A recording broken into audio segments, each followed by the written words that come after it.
Hello बच्चों, स्वागत है आप सभी का केमिस्ट्री में। मेरा नाम है कुलदीप परमार और ये हमारे कोर्स का पहला वीडियो लेक्चर है जो कोर्स आपने प्ले स्टोर से ज्वाइन किया है।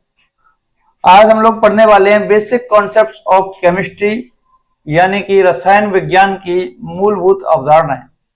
ये कोर्स जो है वो हिंदी माध्यम वालों के लिए है, तो हिंदी माध्यम में ये पहला वीडियो लेक्चर है। तो चैप्टर का नाम है रसायन विज्ञान की मूलभूत अवधारणाएं।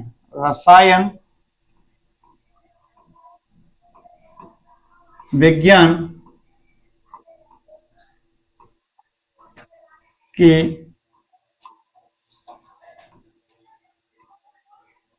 मूलभूत अवधारणा, ये हमारा पहला लेक्चर है। तो रसायन विज्ञान को समझने से पहले हम जानते हैं कि रसायन विज्ञान होता क्या है। अवधारणाएं बाद में बात करेंगे। तो रसायन विज्ञान के बारे में अगर हम बात करें तो इस शब्द की उत्पत्ति जो है वो एक ग्रीक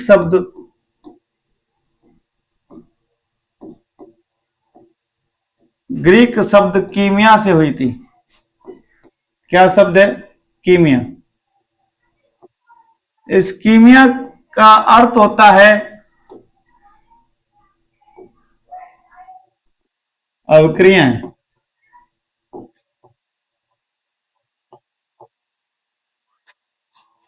यानी कि अगर किसी भी पदार्थ में अवक्रियाएं अथवा परिवर्तन,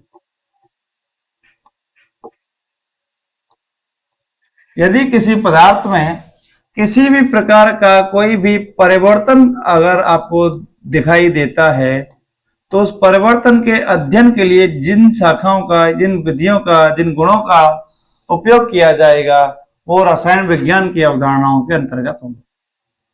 किसके अंतर्गत होंगे? रसायन विज्ञान के अंतर्गत होंगे। कीमिया शब्द एक ग्रीक शब्द है। इस शब्द को एक काले रंग के साथ में और जोड़ा जाता है। अलग अलग संदर्भों में आपको अलग अलग इसके अर्थ मिलते हैं। कुछ किताबों में आपको मिलेगा कीमिया का जो शाब्दिक अर्थ है वो काला रंग होता है। इसके पीछे की जो कहानी है वो एक अज्ञात पदार्थ के लेकर के थी कि एक अज्ञात पदार्थ था जिस पर सर्वप्रथम किसी भी प्रकार के संगठन का अध्ययन किया गया था और उस पदार्थ का जो रंग था वो काला था। तो ये एक दार्शनिक कहानी इसके पीछे जुड़ी हुई है, कीमिया शब्द के पीछे। इसकी यथार्थता के बारे में अभी उतना कोई ज्ञान नहीं है कि ये बिल्कुल सत्य है या असत्य है, लेकिन परिवर्तन को लेकर के कहानी कीमिया की ज्यादा सार्थक होती है। अब रसायन विज्ञान में जो पहला जो शब्द आता है वो आता है पदार्थ। क्या आता है? पदार्थ। तो पदार्थ के बारे में अगर हम जाने तो क्या है पदार्थ?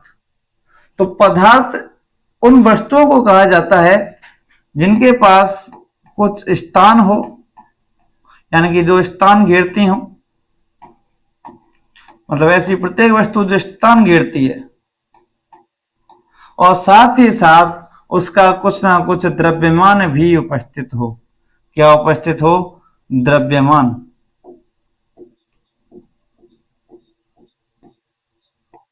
द्रव्यमान युक्त वस्तु होनी चाहिए, मतलब भार होना चाहिए। ऐसी हर एक वस्तु जिसके पास द्रव्यमान है, भार है और वो स्थान भी घेर रही है तो हम उसे पदार्थ कह सकते हैं। उसे क्या कह सकते हैं? पदार्थ कह सकते हैं। तो इन पदार्थों का अध्ययन किया जाता है रसायन विज्ञान के अंतर्गत। अब किस प्रकार से अध्ययन किया जाता है और उसके बारे में अगर हम बात करें तो रसायन विज्ञान जो शाखा है आपकी विज्ञान की, उसके अंतर्गत हम किसी भी पदार्थ के, रसायन विज्ञान के अंतर्गत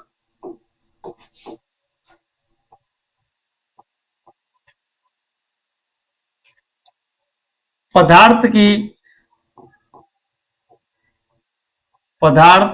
की संरचना,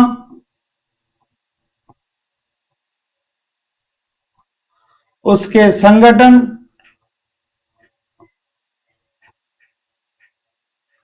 उसके गुण उसके गुण एवं समस्त अंतर क्रियाओं का अध्ययन किया जाता है। समस्त अंतर क्रिया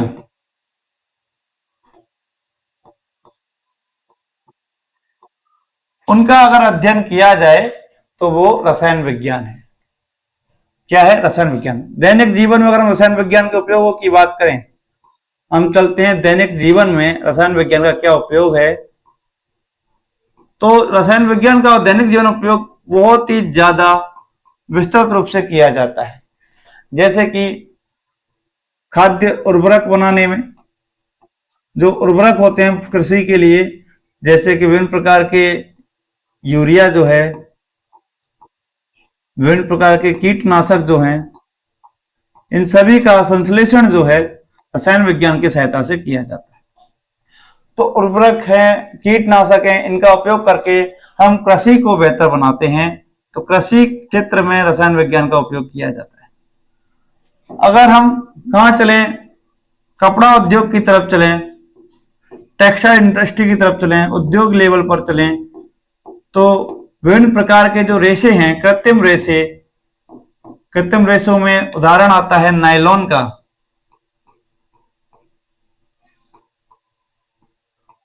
नायलॉन एक ऐसा रेशा है जिसे कृत्रिम रूप से बनाया जाता है। घरेलू क्षेत्रों में चले जाएं, घरेलू उपयोगों में चले जाएं, तो देखिए कई तरह के बहुलक बनाए जाते हैं। बहुलक में जैसे कि अपना पीवीसी, जिससे आप पानी के नलों की फिटिंग देखते हैं घरों में, पानी के नलों की जो फिटिंग हो रही है, पीवीसी के पाइप लगाए जाते हैं। बेकेलाइट जो होता है, बेकेलाइट जिससे बिजली के स्विच जो हैं, जो चटकनियां आप लोग देखते हो स्विच, वो बनाए जाते हैं।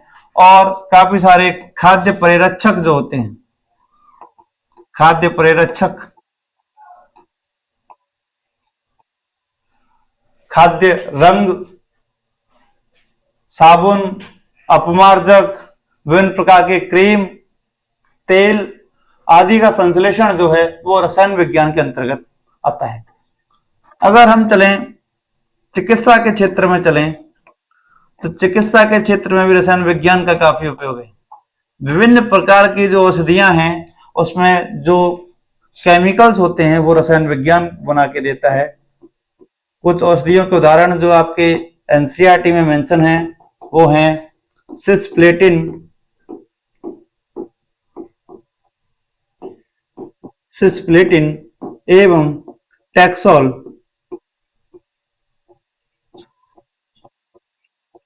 सिस्प्लेटिन एवं टैक्सोल, ये औषधियों का उपयोग कैंसर के उपचार में किया जाता है। लेकिन हर एक औषधि में कोई ना कोई रासायनिक लवण जो है वो उपस्थित होता है। विभिन्न लवणों के जो मिश्रण जो है तैयार किए जाते हैं औषधियां बनाने के लिए, वो रसायन विज्ञान के अध्ययन की सहायता से बनाए जाते हैं। तो काफी विस्तृत उपयोग होता है रसायन विज्ञान का अपने दैनिक जीवन में। विभिन्न क्षेत्रों में अलग अलग उपयोग है ना। और कई तरह के जो बैटरीज होते हैं, भौतिकी के क्षेत्र में चले जाएं तो बैटरी जो है, सेल जो है, डिवाइसेज जो हैं, जैसे कि आप रिमोट में एक सेल यूज करते हो, आपकी हाथ की कलाई घड़ी में एक सेल का उपयोग करते हो, इन्वर्टर या कार में कुछ बैटरीज होती हैं, उन सभी का संश्लेषण जो है या उनका निर्माण जो है रसायन विज्ञान के अंतर्गत ही किया जाता है। क्या किया जाता है? रसायन विज्ञान के अंतर्गत ही उनका निर्माण किया जाता है। आगे अगर हम चलें, इस चैप्टर में आगे हमें पदार्थ के बारे में विस्तृत रूप से पढ़ने को आता है। पदार्थ की परिभाषा के बारे में हम लोग बात कर ही चुके हैं। अब पदार्थ को उसके गुणों के आधार पर हम लोग दो तरह से विभाजित करते हैं। कैसे करते हैं? एक तो उसके भौतिक गुणों के आधार पर विभाजित करते हैं कि किसी भी पदार्थ के भौतिक गुण जो हैं वो किस प्रकार के हैं, और उसके आंतरिक यानी कि रासायनिक गुण किस प्रकार के हैं। रासायनिक गुण, भौतिक गुणों के आधार पर पदार्थ की 5 अवस्थाएं होती हैं। पहली होती है ठोस, दूसरी होती है द्रव, तीसरी अवस्था जिसे हम गैस कहते हैं, चौथी और पांचवी अवस्थाएं ज्यादा महत्वपूर्ण हैं, जिसके बारे में ज्यादा अध्ययन नहीं किया जाता है। चौथी अवस्था प्लाज्मा और पांचवी अवस्था बोस आइंस्टाइन कंडेंसेट। ये दो अवस्थाएं जो हैं वो अपने एनसीईआरटी में मेंशन नहीं है, तो इनके बारे में ज्यादा अध्ययन किया नहीं जाता है, लेकिन ये होती हैं। रासायनिक गुणों के आधार पर हम बात करें तो पदार्थों को दो प्रकार से वर्गीकृत किया गया। पदार्थ या तो पूर्ण रूप से शुद्ध होते हैं, शुद्ध पदार्थ, या फिर उनमें किसी भी प्रकार के अन्य पदार्थों का मिश्रण देखने को मिलता है। तो दो प्रकार से हो गए, शुद्ध पदार्थ एवं मिश्रण। शुद्ध पदार्थों को दो प्रकार से बांटा। पहला है तत्व, दूसरा है यौगिक। दूसरा क्या है? यौगिक।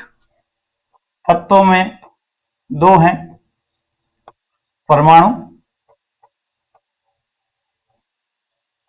और अणु। यौगिकों में भी दो प्रकार हैं,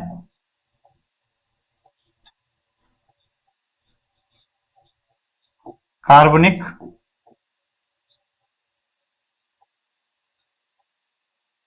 और कार्बनिक। इसी तरह से मिश्रण में जब हम जाते हैं तो दो प्रकार के मिश्रण भी हमें देखने को मिलेंगे, समांगी मिश्रण और विषमांगी मिश्रण। इन सभी चीजों का हम लोग विस्तृत अध्ययन भी करेंगे। परमाणुओं को भी हम देखें तो तीन प्रकार से देखते हैं, धातु,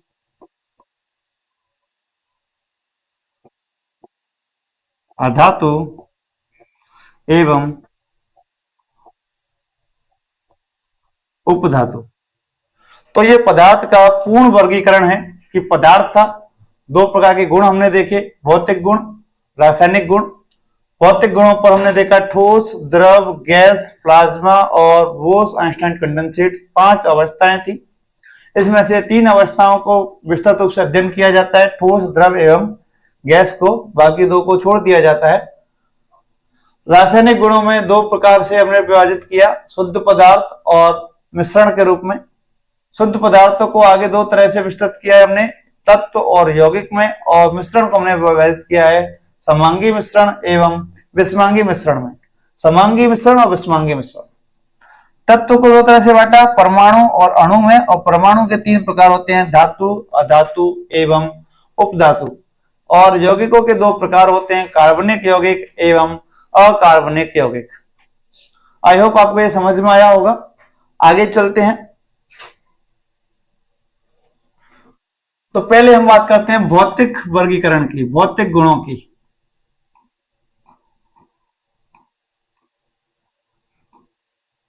भौतिक गुण क्या होते हैं जिनके आधार पर वर्गीकरण किया गया है? तो भौतिक गुणों को हम लोग बोलते हैं किसी भी पदार्थ के बाह्यतम गुण या बाहरी गुण। लेकिन ये सार्थक शब्द अर्थ नहीं है। भौतिक गुणों का सही अर्थ यह है कि अगर किन्हीं गुणों के अध्ययन करते समय अगर आप उनके परिणाम निकालने के लिए दिए गए पदार्थ के में किसी भी प्रकार का संरचनात्मक या संगठन में कोई भी परिवर्तन नहीं करें, उसकी संरचना और उसके संगठन दोनों में किसी भी प्रकार का कोई भी परिवर्तन ना हो, यानी कि अध्ययन के दौरान, अध्ययन से पूर्व और अध्ययन के पश्चात, अध्ययन पूर्व, दौरान एवं पश्चात जो संरचना है, क्या है? संरचना एवं संगठन जो है वो कैसा रहे? अपरिवर्तित रहना चाहिए। कैसा रहना चाहिए? अपरिवर्तित रहे। उसे हम लोग कहते हैं भौतिक गुण। इसमें कौन कौन से आते हैं? एक तो आता है कि आपकी अवस्था पता कर सकते हैं कि पदार्थ किस अवस्था में है, उसका घनत्व, उसका भार यानी कि द्रव्यमान, उसका आयतन,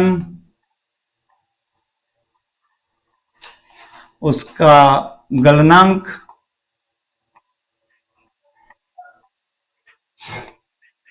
उसका क्वथनांक, इस तरह के कुछ गुणों का अध्ययन किया जाता है भौतिक गुणों के अंतर्गत। अभी 3 वर्गीकरण हमने किए ही थे, ठोस, द्रव और गैस, जिन्हें अध्ययन करना है। तो ठोस, द्रव और गैस के बारे में जानते हैं थोड़ा सा।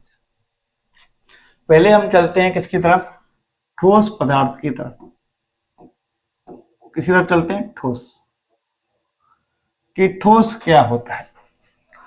तो सबसे पहले ठोस की जो परिभाषा दी जाती है कि ऐसे सभी प्रकार के पदार्थ जिनका आकार एवं आयतन दोनों क्या होते हैं, निश्चित होते हैं। आकार भी निश्चित होगा और आयतन जो है दोनों निश्चित होंगे। तो आकार और आयतन निश्चित होने का सीधा सीधा अर्थ है कि अगर आप उस पदार्थ को किसी भी स्थान पर लेके जाएं, जैसे यहां पे रखा हुआ है, यहां से उठा के आप कहीं और ले गए, वहां से उठा के कहीं और ले गए, अंतरिक्ष में ले गए, कहीं भी ले जाएं, लेकिन उसका जो आकार है, उसका जो आयतन है, यानी कि जितनी उसने जगह घेर रखी है, वो कैसा रहेगा, हमेशा निश्चित रहेगा, उसमें किसी भी प्रकार का कोई परिवर्तन नहीं आएगा। तो ठोस के लिए हमने सीधा सीधा बोल दिया कि 2 चीजें निश्चित हैं, एक तो आकार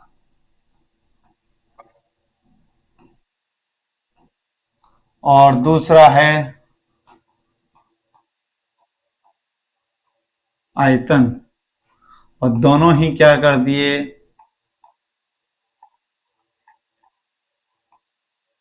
निश्चित कर दिए।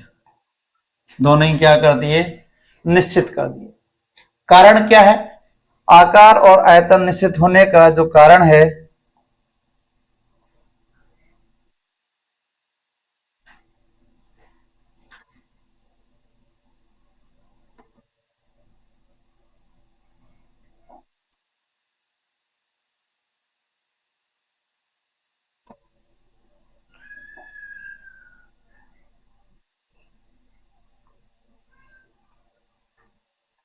नहीं, जैसे कि ये कुछ बोले हैं,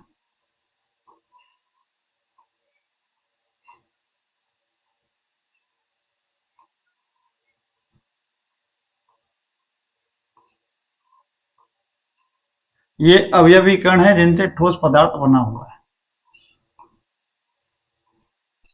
तो होता क्या है कि इन अवयवी कणों के मध्य में जो दूरी होती है, दूरी बहुत कम होती है। बहुत कम दूरी होने के कारण ये ना तो एक दूसरे के ज्यादा समीप आ सकते हैं, लेकिन दूर जा सकते हैं। तो दूर जाने के लिए क्या होता है कि जो ठोस पदार्थों में 2 अणुओं के मध्य में जो आकर्षण होता है, जो बंध होता है, वो बहुत ही कैसा होता है, प्रबल बंध होता है। प्रबल बंध होने की वजह से ये अणु जो है वो यहां से दूर भी नहीं जा सकते। दूर जाने वाली बातें कैंसल, पास आने वाली बातें भी कैंसल, क्योंकि पास आने के लिए जगह नहीं। तो जब अणु दूर नहीं जा सकता, पास नहीं आ सकता, कुछ नहीं कर सकता है, तो किसी भी प्रकार का जो परिवर्तन है वो आपको दिखाई नहीं देगा भौतिक रूप से। इसलिए इसमें परिवर्तन संभव नहीं होता। कारण,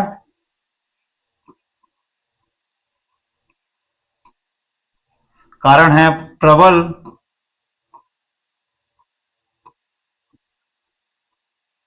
अंतराण्विक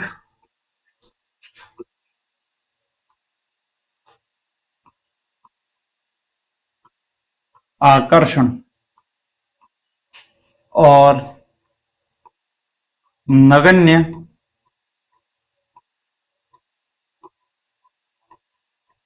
अंतरकाशी स्थान।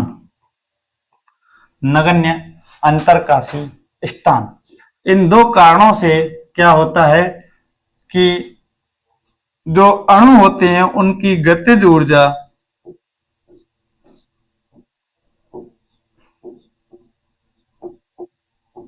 नगण्य हो जाती है या कहें शून्य हो जाती है और अणु गति करना ही छोड़ देते हैं। तो अणु गति भी नहीं कर रहे तो भी दूर नहीं जा सकते। तो इन कारणों से ठोस का जो आकार और आयतन जो होता है वो निश्चित होता है। इसकी वजह से कुछ और गुणों को हम लोग देखते हैं कि इस वजह से जो ठोस होता है वो उसे हम असंपीड्य बोलते हैं। क्या बोलते हैं? असंपीड्य।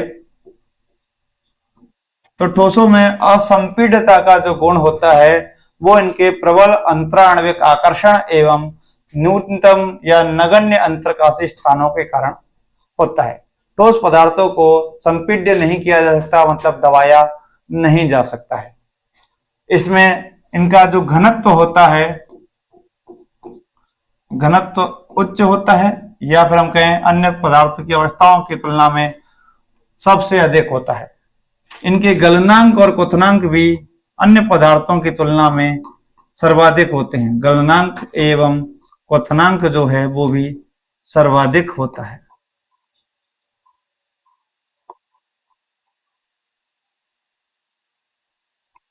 गलनांक एवं क्वथनांक सर्वाधिक होता है।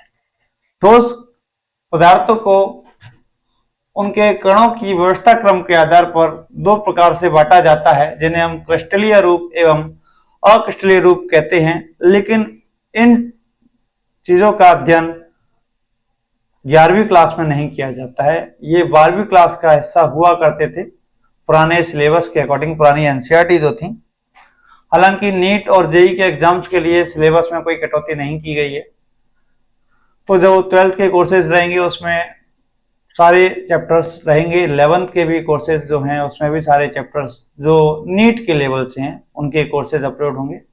आपके एनसीईआरटी का पार्ट वो हैं या नहीं है, लेकिन पहले उन चैप्टर्स को कंप्लीट करेंगे जो एनसीईआरटी का पार्ट है, उनके बाद में उन कोर्सेज को अपलोड करेंगे जो एनसीईआरटी का पार्ट नहीं है लेकिन नीट या जेई के एग्जाम्स के लिए जरूरी है। आज के वीडियो लेक्चर में सिर्फ इतना, बाकी मिलते हैं अगली क्लास में। तब तक के लिए पढ़ते रहिए इसको, और किसी भी प्रकार के समस्याओं के लिए हमारे हेल्पलाइन नंबर पर आप कांटेक्ट कर सकते हैं। Thank you.